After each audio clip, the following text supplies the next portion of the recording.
પાસેથી પસંદગીના સ્ટોક જાણવાનો તો તેજસજી આજે ખાસ તમારી ક્યાં નજર ટ્રેડિંગ કોલ્સ માટે?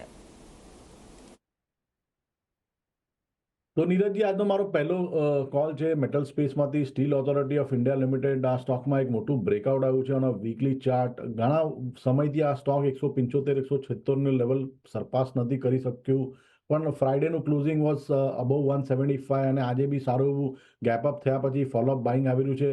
તો સ્ટ્રક્ચર બહુ પોઝિટિવ છે અને એક મોટું બ્રેકઆઉટ થયું છે. શોર્ટ ટર્મ મૂવિંગ એવરેજથી ઉપર સ્ટોક ટ્રેડ કરી રહ્યું છે. હાયર ટોપ હાયર બોટમના ફોર્મેશન છે. તો કરંટ ભાવે નહીતર ઘટાડે બાય કરવાની સલાહ રહેશે. સેલમાં સ્ટોપ લોસ રાખવાનો રહેશે 173.50 અને પહેલો ટાર્ગેટ રહેશે 195 અને બીજો ટાર્ગેટ રહેશે 205. અને બીજો સ્ટોક છે Larsen and Toubro limited. Larsen અને ટુબ્રો લિમિટેડની વાત કરીએ તો આ સ્ટોકમાં ઓલરેડી બ્રેકઆઉટ આવી ચૂક્યું છે અને એક સ્વિંગ હાઈ બનાવ્યા પછી સ્ટોક થોડોસો સાઇડવેઝ કન્સોલિડેશનમાં ટ્રેડ કરી રહ્યો છે, પણ કરંટ કરેક્શન મને લાગે છે ઇટ્સ અ બાઇંગ ઓપોર્ચ્યુનિટી.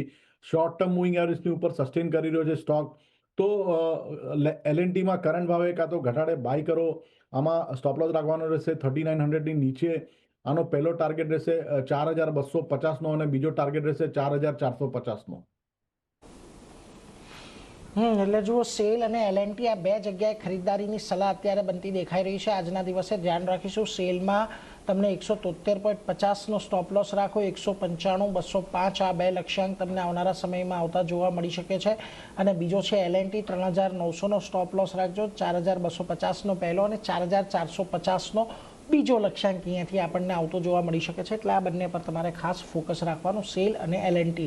આગળ વધીએ.